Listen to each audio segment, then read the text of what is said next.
Curious about how stuff magically appears on store shelves?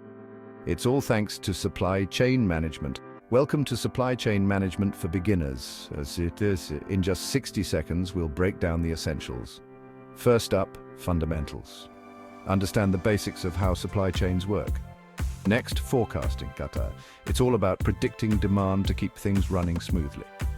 Then, supply chain planning, strategizing the flow of goods.